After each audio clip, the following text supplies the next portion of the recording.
सो transformer का जो सब पार्ट आता है वो है वर्किंग, यानी कि ट्रांसफॉर्मर की अब वर्किंग क्या है वो हम स्टडी करेंगे। सो वर्किंग को डायग्राम से समझाने में इजी रहे इसलिए मैंने यहाँ पे एक रफ डायग्राम बना दिया है, लेकिन आपने वही इंट्रोडक्शन वाला डायग्राम जो कंस्ट्रक्शन में बनाया है उसको ही फॉलो करना है। ये हमारा एसी सोर्स है, ये हमारी प्राइमरी कोयल है, प्राइमरी कोयल जिसमें नंबर ऑफ टर्न्स हैं N1, ये सेकेंडरी कोयल है जिसमें नंबर ऑफ टर्न्स हैं N2। As the AC flows through the primary, ये रही primary, it generates an alternating magnetic flux in the core, ये हमारी core है, which also passes through the secondary। तो ऑल्टरनेटिंग का मीनिंग यहाँ पे क्या है कि continuously with respect to time हमारा जो वोल्टेज है वो चेंज हो रही है, करंट चेंज हो रहा है। This changing flux sets up an induced EMF in the secondary. तो प्राइमरी में जितना भी चेंज होगा वो सारा का सारा सेकेंडरी में ईएमएफ की फॉर्म में इंड्यूस होगा। Let N1 and N2 be number of turns in primary and secondary. Primary coil में नंबर ऑफ टर्न्स को रिप्रेजेंट करना है N1 से और सेकेंडरी कोयल में रिप्रेजेंट करना है N2 से। So induced EMF in the primary coil, जो हमारी ये प्राइमरी कोयल है, तो फैराडेज लॉ के अकॉर्डिंग फॉर्मूला क्या हो जाएगा, E1 equal to minus N1 d∅/dt।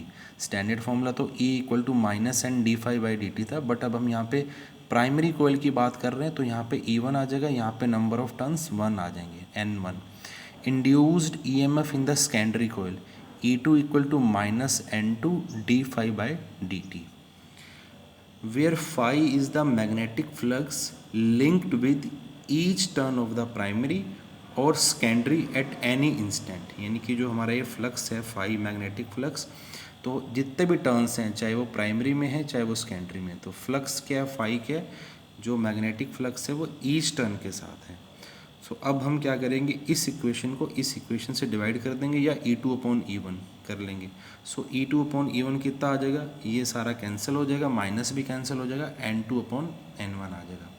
तो ये हमारा E2/E1 क्या है, आउटपुट EMF, E1 क्या है, इनपुट EMF, N2/N1। और यहाँ पे एक बहुत इंपॉर्टेंट टर्म है, the ratio N2/N1 is called turns ratio of the transformer। It is also called transformation ratio। तो N2/N1 को हम टर्न्स रेशो भी कह सकते हैं या ट्रांसफॉर्मेशन रेशो भी कह सकते हैं, इसे आपने याद रखना है। Assuming the transformer to be ideal, ideal का मीनिंग ये होता है कि जिसमें कोई भी लॉस नहीं है, जिसकी एफिशिएंसी 100% है, so that there are no energy loss, then input power किसके इक्वल होगी, आउटपुट पावर के इक्वल। सो पावर का फॉर्मूला होता है वोल्टेज इनटू करंट। तो इनपुट पावर क्या हो जाएगा, E1I1, आउटपुट पावर हो जाएगा E2I2। I1I2 क्या है हमारा, current in the primary and secondary. तो अब यहाँ से देखो आप I1/I2 कैसे कैलकुलेट करेंगे, I2 को यहाँ ले जाओ, E1 को यहाँ ले जाओ। सो I1/I2 क्या हो जाएगा, E2/E1। और E2/E1 ऑलरेडी N2/N1 के इक्वल होता है, टर्न्स रेशो जो हमने अभी स्टडी करा था। तो ये एक स्टैंडर्ड रिलेशन है ट्रांसफॉर्मर के लिए, ये करंट के लिए है या EMF के लिए या टर्न्स के लिए। तो आपने याद रखना है I1/I2 होता है E2/E1 equal to N2/N1। Video pause करके ये आप इम्पॉर्टेंट रिलेशन नोट डाउन कर सकते हैं। In a step up transformer, step up transformer जिसमें हमने आउटपुट पे वोल्टेज ज़्यादा चाहिए, तो हमारा N2 क्या होगा, ग्रेटर देन N1 होगा। यानी कि सेकेंडरी कोयल में जो टर्न्स होंगे वो मैक्सिमम होंगे या ज़्यादा होंगे किसके कंपैरिजन, N1। दस E2 इक्वल टू E1, यानी कि N2 ज़्यादा होगा तो देखो प्रोपोर्शनल है E2, so E2 is greater than E1। The output voltage is greater than the input voltage. Step down transformer के में क्या होगा, जो प्राइमरी टर्न्स होंगे वो ज़्यादा होंगे सेकेंडरी टर्न से, तो फिर E2 क्या हो जाएगा, कम हो जाएगा E1 से, यानी कि E1 ज़्यादा होगा। The output voltage is less than input voltage. तो टर्न्स को हम कम ज़्यादा करके स्टेप अप और स्टेप डाउन ट्रांसफार्मर को डिसाइड कर सकते हैं। The efficiency of transformer is defined as eta, वो क्या होता है, output power upon input power into 100 इसलिए करा है ताकि हम परसेंटेज में एफिशिएंसी फाइंड आउट कर सकें। The efficiency of real transformer is fairly high, 90 to 99%। इसी के साथ हमारा नेक्स्ट टॉपिक जो आ जाता है energy losses in a transformer. तो ट्रांसफार्मर में कौन कौन से लॉस होते हैं, पहला है copper loss, it is in the form of heat energy in the copper coils. जो प्राइमरी और सेकेंडरी कोयल्स हैं उसमें हीट एनर्जी जो प्रोड्यूस होती है वो एक लॉस है जिसको हम कॉपर लॉस कहेंगे। These are minimized using thick wires. तो अगर हम थिक वायर्स यूज़ करेंगे तो उससे ये लॉस मिनिमाइज हो सकता है। सेकंड हमारा है iron loss, that is in the form of heat in the iron core. जो आयरन कोर हम यूज़ कर रहे हैं, जो लैमिनेटेड कोर है, उसमें जो हीट प्रोड्यूस होती है, यहाँ पे कन्फ्यूज़न ना हो, ये जो कॉपर लॉस है ये जो प्राइमरी और सेकेंडरी कोयल्स में जो लॉस होगा हीट का, और ये कोर जो रेक्टेंगुलर फ्रेम था हमारा कोर था उसमें जो हीट था उसका वजह से जो हीट प्रोड्यूस हो रहा है, हीट एनर्जी का लॉस है, that is called iron loss. It is minimized by taking laminated cores. Third हमारा है लीकेज ऑफ मैग्नेटिक फ्लक्स। तो flux occurs in spite of best insulations. Like leakage जो है, लीकेज ऑफ मैग्नेटिक फ्लक्स फिर भी हो जाती है अगर हम बेस्ट इंसुलेशन करें। It can be reduced by windings the primary and secondary coils one over the other.